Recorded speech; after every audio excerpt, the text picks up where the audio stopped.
Hi students, 10ാം ക്ലാസ്സിൻ്റെ ഗണിത ക്ലാസ്സിലേക്ക് ഏവർക്കും സ്വാഗതം.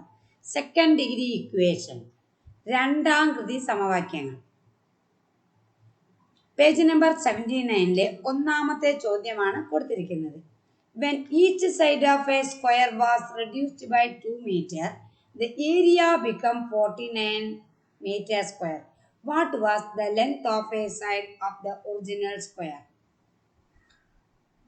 ഇവിടെ അതായത് ഒരു സമചതുരത്തിൻ്റെ ഓരോ വശവും 2 മീറ്റർ വീതം കുറച്ചപ്പോൾ കിട്ടിയ സമചതുരത്തിന് പരപ്പളവ് 49 സ്ക്വയർ മീറ്ററാണ് എങ്കിൽ ആദ്യ സമചതുരത്തിൻ്റെ വശം എത്രയാണ് എന്നതാണ് ചോദ്യം. ഇവിടെ എന്താണോ കണ്ടുപിടിക്കേണ്ടത് എന്ന് നമുക്ക് സങ്കല്പിക്കാം. അതിനായിക്കൊണ്ട് side of the original square, ആദ്യത്തെ സമചതുരത്തിൻ്റെ ഒരു വശം original square equal to x എന്ന് വിചാരിക്കാം. ഇനി റെഡ്യൂസ്ഡ്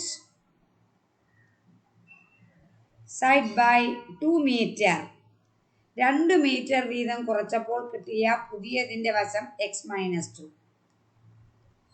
ഇതിൻ്റെ ഏരിയ, പുതിയ സമചതുരത്തിൻ്റെ പരപ്പളവ്, നമുക്ക് വശം ഏതായാലും പരപ്പളവ് കാണാൻ വശത്തിൻ്റെ വർഗമാണ്. ഇവിടെ വശം x-2, അപ്പോൾ x-2 square, x-2 whole square സമം 49 എന്ന് തന്നിട്ടുണ്ട്.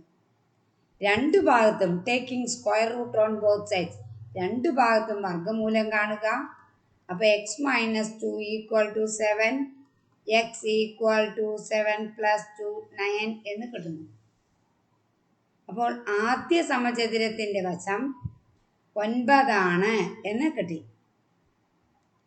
Second question, A square ground has 2 meter wide paths all around it. The total area of the ground and path is 1225 square meters. What is the area of the ground alone? സമചതുരാകൃതിയായ ഒരു ഗ്രൗണ്ടിന് ചുറ്റും 2 metre വീതിയിൽ ഒരു പാതയുണ്ട്. 2 metre വീതിയിലാണ് പാത. The total area of the ground and the path, ഇതാണ് ground, അടുത്തതാണ് ഇവിടെയാണ് path. ഈ ഗ്രൗണ്ടിൻ്റെയും പാത്തിൻ്റെയും കൂടെ ആകെ ഏരിയ 1225 തന്നിട്ടുണ്ട്. ഏരിയ ഓഫ് ദ ഗ്രൗണ്ട് കാണണം. ഇതിനായിക്കൊണ്ട് ആദ്യം നമ്മൾ സൈഡ് ഓഫ് ദ ഗ്രൗണ്ട്, ഗ്രൗണ്ടിൻ്റെ മാത്രമായിട്ട് സൈഡ് എടുക്കാം എക്സ്. അടുത്തത് side of a square, side of a square of ground and path, side of a square of ground and path, ഗ്രൗണ്ടും പാത്തും കൂടിയുള്ള സമചതുരത്തിൻ്റെ ഒരു വശം ഈക്വൽ ടു, നോക്കാം, ഈ ഭാഗത്തേക്ക് ഇവിടേക്ക് 2 മീറ്റർ, ഇവിടേക്കും 2 മീറ്റർ, ആകെ 4 മീറ്റർ കൂടിയിട്ടുണ്ട്. അപ്പോൾ ഇവിടെ എന്താ വരിക, x+4, x+4, രണ്ട് ഭാഗത്തേക്കും 2 കൂടിയിട്ടുണ്ട്, അപ്പോൾ x+4. ഇനി അടുത്തത് ഇതിൻ്റെ ഏരിയ, ഗ്രൗണ്ട് പ്ലസ് പാത്തിൻ്റെ ഏരിയ തന്നിട്ടുണ്ട്. ഗ്രൗണ്ടും പാത്തും കൂടിയുള്ളതിൻ്റെ ഏരിയ തന്നിട്ടുണ്ട് 1225. Ground and path, ground and പാത്തിൻ്റെ സൈഡ് നമുക്ക് കിട്ടിയിട്ടുണ്ട്. ഏരിയ സ്ക്വയർ കാണാൻ നമുക്കറിയാലോ, x+4 whole square equal to 1225. അപ്പോൾ x+4 ഈക്വൽ ടു 35. അപ്പോൾ x equal to 35 - 4, x equal to 31 എന്ന് കിട്ടുന്നു. അപ്പോൾ സമചതുരത്തിൻ്റെ ഗ്രൗണ്ടിൻ്റെ മാത്രം ഒരു വശം 31. അപ്പോൾ ഗ്രൗണ്ടിൻ്റെ ഏരിയ 31 സ്ക്വയർ, അതായത് 961 എന്ന് കിട്ടുന്നു.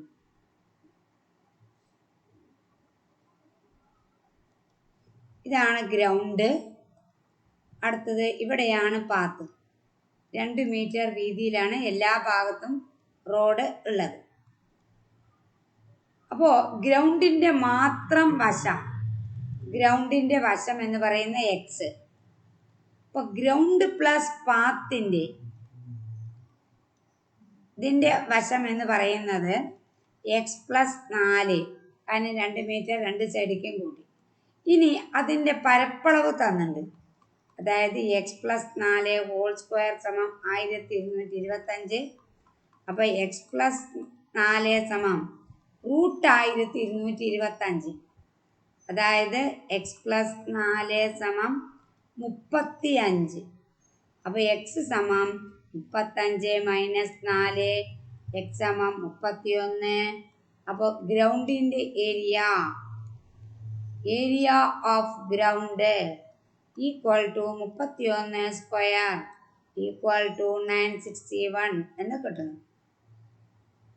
Metre square. Next question number 3. The square of a term sequence 2, 5, 8, etc. is 2500. What is its position?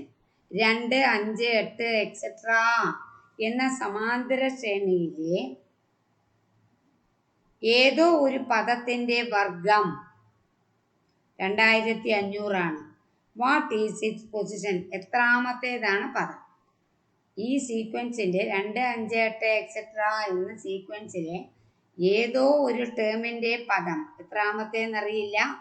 എത്രാമത്തെ ടേമിൻ്റെ സ്ക്വയർ ആണ് 2500. അതിൻ്റെ പൊസിഷനാണ് കണ്ടുപിടിക്കേണ്ടത്. ഇതിനായിക്കൊണ്ട് let's x square equal to 2500 എന്ന് നമുക്ക് വിചാരിക്കാം. ഏതോ ഒരു സംഖ്യയുടെ വർഗമാണ് 2500 എന്ന് വിചാരിക്കാം. ഇവിടെ ഏതിൻ്റെ വർഗമാണ് 2500? Which number square is 2500? അപ്പോൾ എക്സ് ഈക്വൽ ടു 50. 50ൻ്റെ സ്ക്വയറാണ് 2500. X square equal to 2500. That is X equal to 50. ഇനി എക്സ് എൻ കാണാനുള്ള ഫോർമുല നമുക്കറിയാലോ. D N plus F minus D. ഇവിടെ ഡി എന്ന് പറയുന്നത് 3n പ്ലസ് എഫ് പറയുന്നത് 2 മൈനസ് 3. ഡി എന്ന് പറയുന്നത് 3 ആണ്. 5 മൈനസ് 2 8 മൈനസ് 5 അതാണ് ഡി. അപ്പോൾ ഉത്തരം നമുക്ക് എന്താ കിട്ടുക?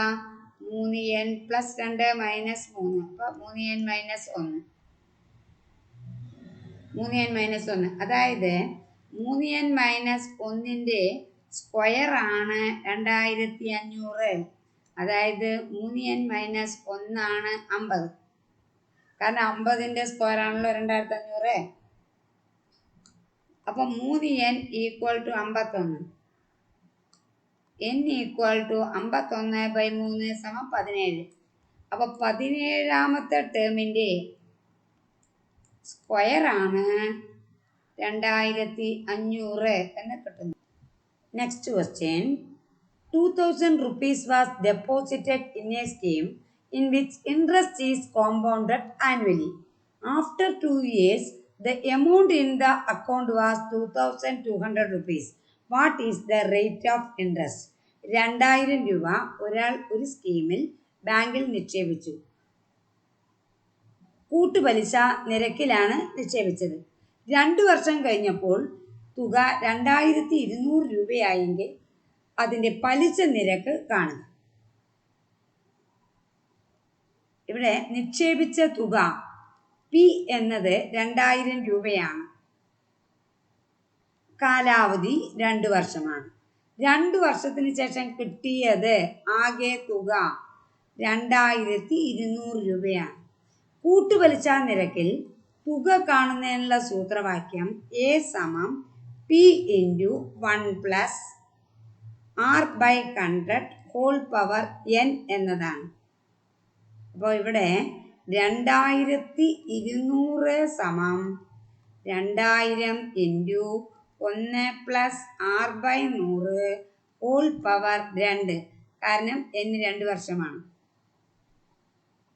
ഇവിടെ 1 plus R by 100 whole square സമം 2200 ബൈ 2000. പൂജ്യങ്ങളൊക്കെ വെട്ടിക്കളഞ്ഞു. ഉത്തരം 11/20 എന്ന് കിട്ടുന്നു. ഇവിടെ കണക്കിലെ 2205 എന്ന് ആക്കുമ്പോഴാണ് നമുക്കിത് കണക്ക് ശരിയായി കിട്ടുന്നത്. അപ്പം അതിന് 205 എന്നാക്കാം.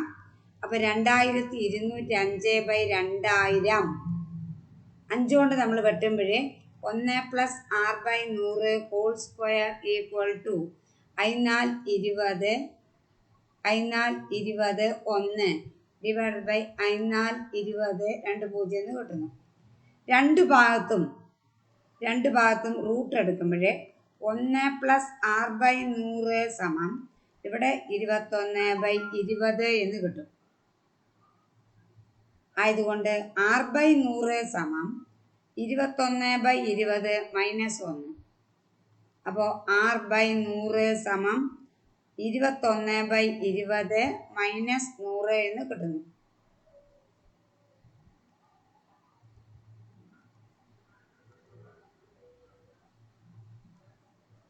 (21/20 ഈക്വൽ ടു 1 + r/100). അപ്പോൾ r/100 സമം 21/20 -1. അതായത് 21 - 20/20 സമം r/100. അതായത് 1/20 സമം r/100. അപ്പോൾ r സമം 100/20. അപ്പോൾ r സമം 5%.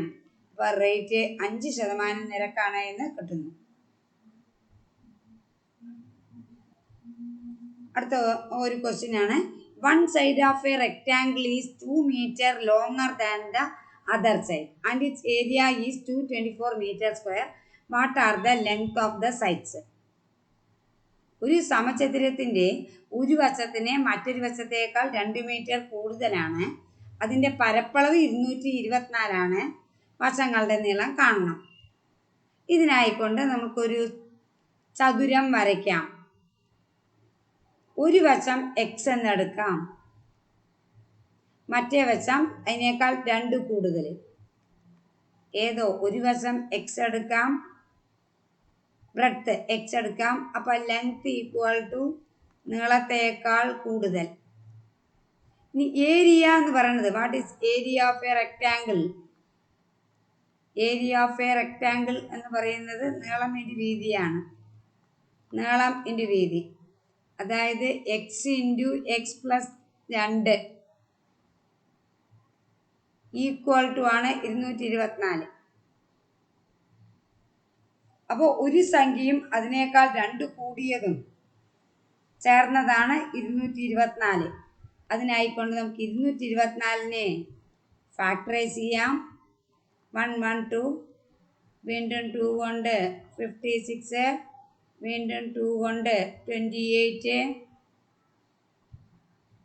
വീണ്ടും 2 കൊണ്ട് 14. ഇവിടെ 2 × 2 × 2 × 2 16 × 4 16 × 4 ഈക്വൽ ടു 224. അതായത് 14 × 16 ഈക്വൽ ടു 224. ഒരു നമ്പർ അതിനേക്കാൾ 2 കൂടിയ number. So we get length x is equal to 14 and breadth equal to 16 എന്ന് കിട്ടുന്നു. ഒരു വശം എക്സ് എന്ന് വിചാരിക്കുക, അടുത്ത വശം അതിനേക്കാൾ 2 കൂടുതലാണെന്ന് തന്നിട്ട് നമുക്ക് ചതുരത്തിൻ്റെ പരപ്പളവ് അറിയാം. നീളം ഇൻറ്റു വീതിയാണ്. ഇതാ എക്സ് ഇൻറ്റു എക്സ് പ്ലസ് 2 = 224. ഒരു സംഖ്യയും അതിനേക്കാൾ 2 കൂടിയതും. നമുക്ക് അതിനായി 224നെ ഫാക്ടറൈസ് ചെയ്തപ്പോഴേ നമുക്കിവിടെ 14ഉം 16ഉം കിട്ടി. സോ ആദ്യത്തെ സംഖ്യ 14, അടുത്ത സംഖ്യ 16 എന്ന് കിട്ടുന്നു. അതായത് വീതി 14, നീളം 16 എന്ന് കിട്ടുന്നു. നേരത്തെ ചെയ്ത കണക്ക് x² + 2x = 224നെ നമുക്ക് മറ്റൊരു തരത്തിലും ഇതിനെ സ്ക്വയർ ആക്കി 2 ഭാഗത്തും വർഗ്ഗമൂലം കൊണ്ട് കണക്ക് ചെയ്യാം. അതിനായിക്കൊണ്ട് x² + 2x + 224 ഇതൊരു പൂർണ്ണവർഗമല്ല. 224 പൂർണ്ണവർഗമല്ല, ലെഫ്റ്റ് സൈഡും പൂർണ്ണവർഗമല്ല. ഇതിനെ പൂർണ്ണവർഗമാക്കാനായിക്കൊണ്ട് ഇതിനായിക്കൊണ്ട് x ഗുണോത്തരത്തിൻ്റെ കോഎഫിഷ്യന്റ് ഓഫ് എക്സ്, എക്സിന്റെ ഗുണോത്തരം എഴുതുന്നു, അതിൻ്റെ പകുതി എഴുതുന്നു, അതിൻ്റെ വർഗം എഴുതുന്നു. ഒന്നിൻ്റെ സ്ക്വയർ 1, അത് രണ്ട് ഭാഗത്തും ആഡ് ചെയ്യാം.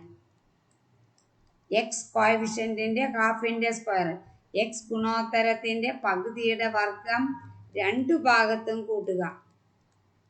224 + 1. അപ്പോൾ ലെഫ്റ്റ് സൈഡ് ഇതൊരു പൂർണ്ണവർഗമായി. എക്സ് പ്ലസ് 1 ഹോൾ സ്ക്വയർ ആയി ഈക്വൽ ടു 225. അപ്പോൾ എക്സ് പ്ലസ് 1 സമം 15. അപ്പോൾ എക്സ് സമം 15 കുറയ്ക്കണം 1 14. അപ്പോൾ സംഖ്യ 1 എക്സും എക്സ് പ്ലസ് 2 ആണ് അടുത്തത്. അപ്പോൾ ഇവിടെ സംഖ്യകൾ 14 എന്നും 16 എന്നും ഉത്തരം കിട്ടുന്നു. ഇത്തരത്തിൽ വർഗത്തികവ്, അതായത് സ്ക്വയർ കംപ്ലീഷൻ മെത്തേഡ് വഴി നമുക്ക് ഈ തരത്തിലുള്ള കണക്കുകളുടെ ഉത്തരം നമുക്ക് കണ്ടുപിടിക്കാവുന്നതാണ്. എക്സ് വാല്യൂ നമുക്ക് കണ്ടെത്താം. രണ്ടാം കൃതി സമവാക്യങ്ങൾ അതായത് സെക്കൻഡ് ഡിഗ്രി ഇക്വേഷൻസ് എന്ന പാഠഭാഗവുമായി ബന്ധപ്പെട്ട ഏതാനും ചോദ്യങ്ങളാണ് ഈ വീഡിയോയിലൂടെ വിശദമാക്കിയത്. ചോദ്യങ്ങൾ ചെയ്തു പഠിക്കുക, നോട്ട്ബുക്കിലേക്ക് എല്ലാവരും എഴുതുക. ബാക്കി ഭാഗവുമായി അടുത്ത ക്ലാസ്സിൽ കാണാം. Thank you.